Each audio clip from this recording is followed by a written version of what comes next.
बिस्मिल्लाहिर्रहमानिर्रहीम। नाज़रीन, मैं हूं जावेद बलोच और उम्मीद है आप लोग खैरियत से होंगे। सियासत में बड़ी हलचल है, गर्मा गर्मी है और गालम गलूच तक बात पहुंच चुकी है। तहरीक इंसाफ के जलसा के बाद मुकदमा दर्ज हुए। 8 तहरीक इंसाफ के अरकान पार्लियामेंट को जो है वो उनके खिलाफ मुकदमा दर्ज हुआ, गिरफ्तार हुए और पुलिस गुज़श्ता रात जो है पार्लियामेंट के अंदर जाकर उन्होंने अरकान पार्लियामेंट को गिरफ्तार किया। और इस पर आज स्पीकर कौमी असम्बली ने भी आज ऐलान किया, आईजी को तलब किया और मुकदमा दर्ज करने का भी हुक्म दिया है कि हम मुकदमा दर्ज करवाएंगे जिन एहलकारों ने पार्लियामेंट के अंदर घुसकर ये गिरफ्तारियाँ की। इसके साथ साथ 8 घंटे सीएम केपी के 8 घंटे जो है वो कहाँ पे रहे, ये बड़ा सवाल उठाया जा रहा है। और उनकी किससे मुलाकात हुई, क्या मीटिंग थी, 8 घंटे रब्ते में क्यों नहीं रहे। पूरी केपी के गवर्नमेंट उनसे रब्ता करती रही लेकिन वो रब्ते में नहीं थे। ये भी एक बड़ा अहम सवाल है कि सीएम केपी की किस मीटिंग में गए थे जहाँ पर जैमर लगे हुए थे और उनका रब्ता मुनक़ता हो गया। इस मीटिंग का अहवाल तो वही बताएंगे लेकिन जो खबरें चल रही हैं वो यही हैं कि बड़ी अहम हाई लेवल मीटिंग थी जहां पे वो गए थे और उनका रब्ता मुनक़ता हो गया। इसके अलावा नाज़रीन, अभी जो है वो सेनेट के इजलास में भी हंगामा राई हुई। फैसल वाडा, सेनेटर फैसल वाडा की तकरीर पर उन्होंने तनकीद की तहरीक इंसाफ पर। तो तहरीक इंसाफ की सेनेटर फलक नाज ने उन्हें जो है उस पर एहतजाज किया और बात पहुंची गालम गलूच तक, गाली दी गई और फिर फलक नाज की 2 दिन के लिए जो रुकनीत है उसे मुअत्तल कर दिया गया। इसके अलावा डला जेल से खबरें ये हैं कि तहरीक इंसाफ के बानी चेयरमैन ने मुल्क की तहरीक का भी ऐलान किया है और ये कहा है कि जिन रहनुमाओं ने सीएम केपी की तकरीर पर माफ़ी मांगी वो बुज़दिल हैं, डरपोक हैं, उन्हें ये माफ़ी नहीं मांगनी चाहिए थी। मेरा स्टैंड ये है कि मैं अली अमीन गंडापुर के साथ खड़ा हूँ और उन्होंने ये भी कहा कि मैं आज के बाद किसी इस्टेब्लिशमेंट के नुमाइंदा के साथ जो है वो बातचीत नहीं करूँगा। ये सारी सूरत हाल आपके सामने हम रख रहे हैं। हमारे साथ आज मौजूद होंगे सेनेटर डॉक्टर हुमायूं महमूद साहब, तहरीक इंसाफ से तल्लुक़ है आपका सर, बहुत शुक्रिया वक्त देने का। राजा साहब, आपका शुक्रिया सर वक्त देने का। सेनेटर साहब, मैं आपकी तरफ आऊँगा सर। तहरीक इंसाफ का जलसा जो है वो शुरू होता है, संडे के दिन जलसा होता है। बड़ी धुआंधार तकरीर की अली अमीन गंडापुर ने, खैर उसके बाद FIR हुई, फिर मुकदमा दर्ज होने के बाद गिरफ्तारियाँ हुई। तो इस सारी सूरत हाल को कैसे देखते हैं, किस तरफ सूरत हाल जा रही है ये? बिस्मिल्लाहिर्रहमानिर्रहीम, इय्याका नअबुदु व इय्याका नस्तईन। देखिए, हम लोगों का जो आहिस्ता आहिस्ता जिस लिहाज से ये पाकिस्तान डिस्ट्रक्शन मूवमेंट की जो गवर्नमेंट थी इनिशियली और अब ये पीपल्स पार्टी और PMLN की जो मुश्तरका एक गवर्नमेंट है, जिस लिहाज से ये लोग लेकर जा रहे हैं और जैसे ये लॉज पास कर रहे हैं जो कि कॉन्स्टिट्यूशन के मुख्तलिफ शिक्कों की वायलेशन करते हुए कर रहे हैं, इन लोगों ने आज ये जो कल हुआ था पार्लियामेंट के अंदर से, मतलब जो फीमेल के थे उनका वहाँ तस्वीरें आ रही हैं कि उनके जो कमरे थे, जो वॉशरूम से उनके दरवाजे तोड़े गए हैं। उस चीज़ को वो किया है जिस तरीके से वहाँ से लोगों को, और ये 8 लोग नहीं है 13 लोगों को उन्होंने हिरासत में लिया है। मेरे पास लिस्ट है, मैं आपको बता भी सकता हूँ उन लोगों क्या है। तो ये अगर हम एनालॉजी लेते हैं कि जो कोर कमांडर का घर था, अगर वो एक इंस्टीट्यूशन के ऊपर हमला था तो फिर ये पार्लियामान का मतलब ये है कि हमने पाकिस्तान के ऊपर हमला किया है। ठीक है, क्योंकि पार्लियामान सुप्रीम है, पार्लियामान इज एवरीथिंग। यहाँ पे आइन बनता है, यहाँ पे सब चीज़ें होती हैं। हम कहते हैं कि सुप्रीम कोर्ट से भी ज़्यादा और हर चीज़ है। तो फिर इसके ऊपर ये जो हमला हुआ है ये तो पाकिस्तान के ऊपर हमला है, एज सिंपल एज दैट।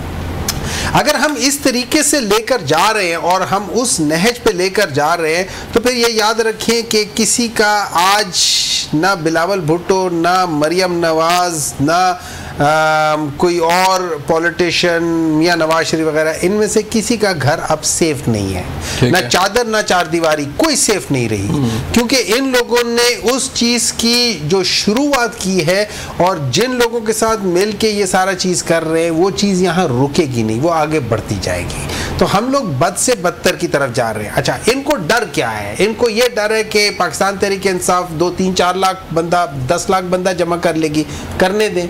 हमारा हमारा वहाँ पे जो जलसा हो रहा था, जो लोग उस जलसे में गए हैं, वो जलसा सबसे पहले अगर आप वहाँ जाए, इतनी गंदी जगह है, कीचड़ था, पानी था, हर चीज़ थे, उसके बावजूद भी वहाँ एक बहुत बड़ा जलसा हो रहा था। बात नंबर्स की नहीं है, बात वहाँ पे पीसफुल बात हो रही थी। हम अगर बात किसी को कहते किसी का पेट फाड़ देंगे, यो कर देंगे, ये चीज़ें जलसे में चलती हैं, हर जगह चलती है, लोगों ने कहा हुआ है। गंडापुर की तकरीर जो है वो सिर्फ जलसा के लिए थी। मैं बात कर रहा हूँ ना, मैं बात करूँगा, मैं उसकी तरफ बाद में आऊँगा, लेकिन मैं बता रहा हूँ अगर जलसे की थी या वो जो भी मर्जी था, लेकिन ये चीज़ें पॉलिटिकल जलसों में इस किस्म की बातें लोग करते होते हैं। लोगों ने कहा हुआ है, मैं सिटिंग प्रेसिडेंट को कहा हुआ है मैं तुम्हारा पेट फाड़ के उसमें से करेंगे, जलसों में ही कहा हुआ है ना। ये चीज़ें उन्होंने फिर उनको घसीटा सड़क पे, उनको लाहौर और कराची की सड़कों पे घसीटा नहीं, बल्कि खुद घसीट कर उनके सामने जाके लेट गए। ये सारी चीज़ें अपनी जगह पर होती है, लेकिन जिस तरीके से अभी इनके ऊपर जो केसेस किए जा रहे हैं, जिस तरीके से ये सारी चीज़ें, मैं ये समझता हूँ ये एक बहुत गलत तरफ ये मुल्क जा रहा है। ये मुल्क पहले स्टेबल नहीं हो रहा पॉलिटिकली, आप उसको और डिस्टेबलाइज कर रहे हैं। जितना ये डिस्टेबलाइज होता जाएगा, हमें अभी ये मेरे ख्याल में 7 या 13 या 14 का जो सितंबर था, इसमें भी IMF ने पाकिस्तान को अपने उसमें नहीं रखा, एजेंडा में नहीं रखा। ये जब नहीं होगा, सब कुछ स्टेबलाइज नहीं होगा, कोई बंदा इधर इन्वेस्टमेंट नहीं करेगा, आप और ज्यादा डिस्टेबलाइज होंगे, आप और ज्यादा, हमारे पास उतना गुंजाइश ही नहीं है कि हम कर सके। हमने पहले पिछले 40 साल में इस मुल्क को तबाह करके रखा हुआ है। वो मुल्क जो इंडिया और चाइना से ज्यादा मालदार था, आज वो प्रॉब्लम अफगानिस्तान से ज्यादा गरीब होना शुरू हो रहा है। तो ये सारी चीजों को देखते हुए मैं समझता हूँ कि we are heading in a very wrong direction, very wrong direction. ठीक है भाई साहब, क्या कहेंगे? सूरत हाल जो है वो बड़ी ख़राब हो रही है, और डॉक्टर साहब कह रहे हैं कि जिस नए पे ये चीज़ें जा रही हैं उससे तो मुल्क मज़ीद जो है वो ख़राब होगा, और सूरत हाल जो है वो इतनी ख़राब हो जाएगी कि फिर कंट्रोल में नहीं आएगी। देखिए, अगर ये मुल्क का ख़राब होना किसी की तमन्ना है, किसी की ख्वाहिश है या किसी का अमल है, तो इंशाल्लाह बिल्कुल ख़राब नहीं होगा। लेकिन आप देखें कि कितना दिलनशीं, कितना खूबसूरत, कितना दिलचस्प अंदाज़ है कि अवाम को भड़काया जाए, उन्हें इस बात पे माइल किया जाए कि वो तशद्दुद पे उतरें, वो आग लगाएं, वो शोहदा की यादगारों तक पहुँचें, और ख़ुद 8 घंटे के लिए रात को मतलब वज़ीर आला साहब गायब हो जाते हैं, और उनके किसी करीब तरीन बैरिस्टर साहब इज ऑन रिकॉर्ड कि जी मेरा भी राब्ता नहीं था, यानी जो उनका इंफॉर्मेशन के, तो खुद आप जो है, यानी जो मुआशरे का एक वर्स्ट किरदार है, वो भी अगर रात को वो तो मान रहे हैं कि जलसे की बातें और होती हैं और अंदर की बातें और होती हैं। मैं यही गुजारिश कर रहा हूँ कि जो वर्स्ट किरदार है मुआशरे का, वो भी रात को किसी जगह जो लोकेशन होती है, वो कम से कम 2-4 लोगों को पता होता है कि वो आज रात को कहाँ और फिर अगले। तो ये हालात हैं कि ये एक तरफ डबल फेस्ड के, एक तरफ अभी सेनेटर साहब ने कहा कितना दिलनशीं खूबसूरत सॉफ्ट अंदाज में कि मियां नवाज शरीफ का घर महफूज नहीं रहेगा। इसका क्या मतलब है? ये मैसेज क्या है?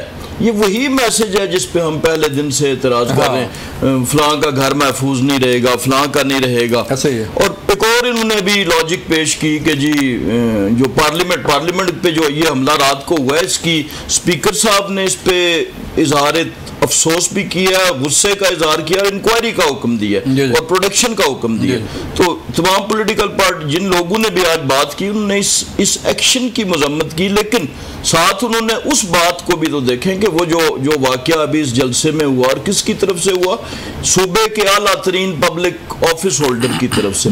और अगर ये जो आपने अभी इब्तदाइये में कहा था कि बानी PTI ने कहा है कि मैं अली मीन गंडापुर के साथ खड़ा हूँ, यकीनन साथ खड़े होंगे। उस वक्त भी जब वो तकरीर कर रहे थे, और उस वक्त भी जब मुज़ाकरात हो रहे थे, उस वक्त भी जब वो गए थे जेल में जलसा मुलतवी कराने के लिए और उन्होंने एडमिट किया। तो ये जो चीज़ें हैं कि एक तरफ यानी लोगों को, वर्कर्स को या उन लोगों को इश्तियाल दिला के उन्हें ख्वार करना, उनको इस जगह पे ले जाना कि वो अपना रोटी रोज़ी अपने काम छोड़ के कहाँ से लोग आते हैं, और दूसरी तरफ अपने लिए उस ताकत की बुनियाद पे कोई बेनिफिट लेने की कोशिश करना और उधर से मुज़ाकरात करना, तो ये ऐसा गोरख धंधा बन गया है जिसकी कोई समझ नहीं आ रही। इसका मतलब तो भाई साहब यही होना कि तहरीक इंसाफ के बानी चेयरमैन की फिर पॉलिसी थी कि वो ऐसी ज़बान वहाँ पे इस्तेमाल होती है, ऐसे बोथ वेज यानी एक तरफ उस तरफ वो इस्तेमाल कराना और एक तरफ मुज़ाकरात। आप देखें कि हमने तो जेल से जितने कॉरेस्पोंडेंट से उन्हीं की ज़ुबानी सुना कि उन्होंने मुज़ाकरात की टीम बनाई और एक रहनुमा को, अपने इत्तेहादी को उस टीम का लीडर मुकर्रर किया और फिर कभी 1 स्टेप फॉरवर्ड 2 स्टेप, फिर जब वो बात बेल मंडे नहीं चढ़ी तो फिर ये जलसे में ये ज़ुबान इस्तेमाल कराई और फिर उसकी बुनियाद पे फिर अगले दिन उसी रात को जो है वो तो अब रिकॉर्ड पे है कि वो उस वक्त ऑफ दी कम्युनिकेशन थे और जहाँ थे वहाँ के बारे में अंदाज़ा ही किया जा सकता जी। वो तो कहते हैं जी कि वहाँ पे सिग्नल नहीं थे, जैमर थे वहाँ पे जी, इसलिए शायद जो है डॉक्टर साहब कोई अब देखें ना, अब ये सारी सूरत ख़राब हो गई है। अभी तो तहरीक इंसाफ के बानी चेयरमैन ने भी ये कहा कि मैं सपोर्ट करता हूँ अली मीर गंडापुर की उस तकरीर को भी और सारा कुछ। तो फिर अवाम अगर सड़कों पर निकलेगी या बात आगे बढ़ेगी या जलसे जुलूस होंगे तो फिर वही टकराव होगा सर। देखिए जलसे जुलूस जो होते हैं ना, ये एक जो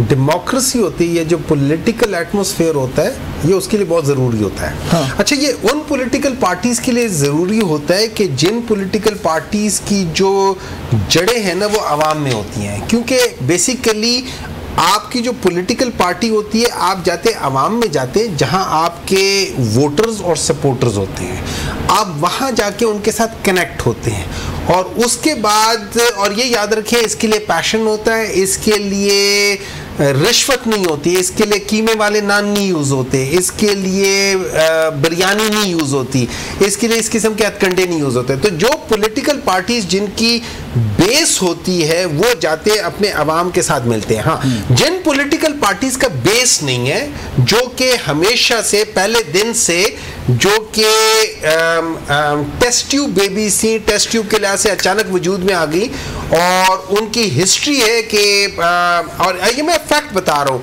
मियां नवाज शरीफ वो वाहिद प्राइम मिनिस्टर हैं या पॉलिटिकल लीडर हैं पाकिस्तान के जिन्होंने 9 मुख्तलिफ या 8 मुख्तलिफ प्राइम मिनिस्टर को, इंक्लूडिंग हिज ओन लीडर जो कि जुनेजो साहब थे, उनका तख्ता उल्टा है। इन्होंने अपने काम के लिए, अपने मतलब के लिए आगे पीछे दाएं बाएं हर एक को ये हटाते हैं। इन लोगों ने आज तक सिवाय, अच्छा जब इनके ऊपर सख्ती आती है तो या प्लेटलेट्स गिर जाते हैं या दस्तखत करके मुल्क से बाहर जाते हैं। इनके प्रॉब्ली शायद वर्कर्स नहीं भागते, बाकी चंद एक करीबी साथी और ये मुल्क से बाहर भाग जाते हैं, हमेशा से भागते रहे हैं। ठीक है, अब सवाल ये पैदा होता है कि वो पॉलिटिकल, ये इन लोगों को वो समझ नहीं आएगी कि वो पॉलिटिकल पार्टीज जो जाके अपने जो अवाम है उनके साथ घुल मिलकर या उनके दरमियान में जाके कैसे इतने बड़े बड़े जलसे कर सकती है, वो उनकी समझ से बालातर है। वो कहते हैं ना, इंग्लिश में एक वो है सेइंग है, वो कहते हैं the eyes doesn't see what the mind doesn't know. जब आपका दिमाग किसी चीज को नहीं उसको पता होता तो आपकी आंख में वो बसारत ही नहीं होती कि उस चीज को देख सके।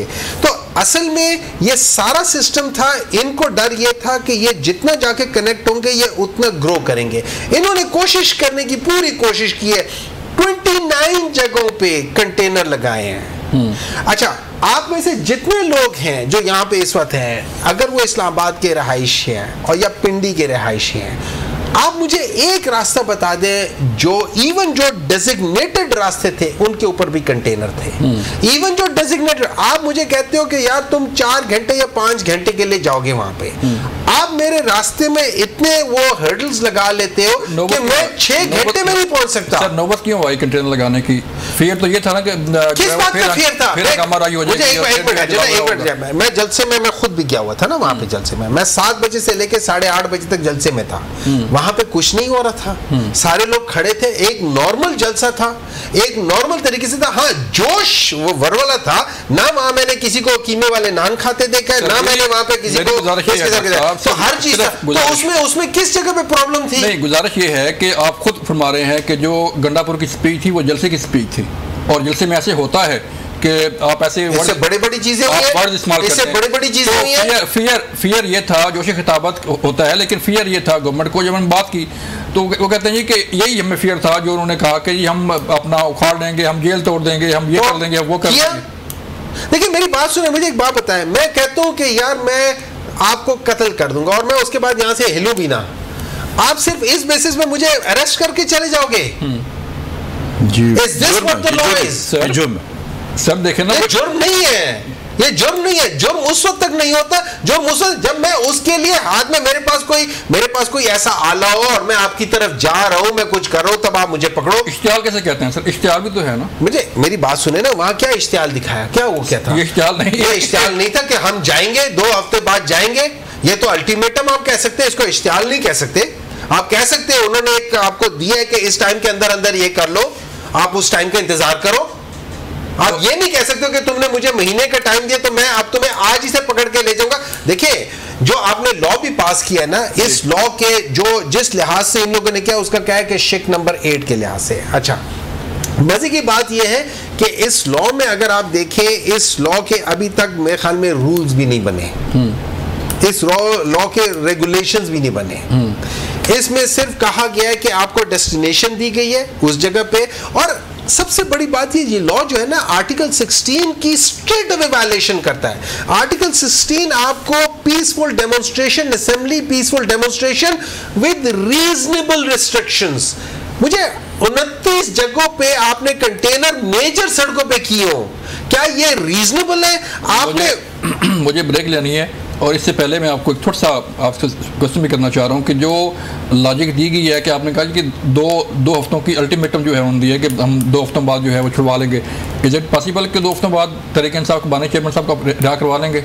आप 2 हफ्ते इंतजार करें? नहीं, आप पॉसिबल है? 2 हफ्ते पॉसिबल तो 1 हफ्ते में भी हो सकता है, पॉसिबल तो 3 दिन में भी हो सकता है। इसमें क्या चीज बिल्कुल लॉजिक है। अब मुझे जितने केसेस है इमरान खान के ऊपर, इन लोगों ने जो अपनी प्रोटेक्शन के लिए नैब अमेंडमेंट बिल लेकर आए हैं, जिसमें रिट्रोस्पेक्टिवली जब से ये लोग हुकूमत में 1985 तब से ये किया हुआ है, ये याद रखें। उसमें सेक्शन 4 में इन्होंने सारे केसेस जो इनके थे, चाहे वो ये आईपीपीस के लिहाज से इन्होंने बंद कर दिया, चाहे वो ये इंपोर्टेड कोल का पावर प्लांट साहिवाल में था जिसकी तुक नहीं बनती, उसके बावजूद इन्होंने अपने आप को बचाने के लिए कर लिया। अब चूंकि वो पास हो गया, वो सारे के सारे इमरान खान के ऊपर भी, किसी भी कैदी के ऊपर आ जाते हैं, जो भी गवर्नमेंट में रहा हो उसने किया हो उसके ऊपर आ जाते हैं। 190 मिलियन पाउंड का खत्म, उसके बाद तोशा खाना खत्म, पीछे और तो कुछ रह ही नहीं किया, तो किस चीज पे आप उनको अंदर रखोगे? चलें लेते हैं ब्रेक सर, ब्रेक के बाद वापस आएंगे फिर बात करेंगे कि क्या जो तहरीक इंसाफ के बानी चेयरमैन पर बाकी मुकदमा हैं जिसमें 9 मई भी है, उसका क्या बनेगा। मिलते हैं ब्रेक के बाद।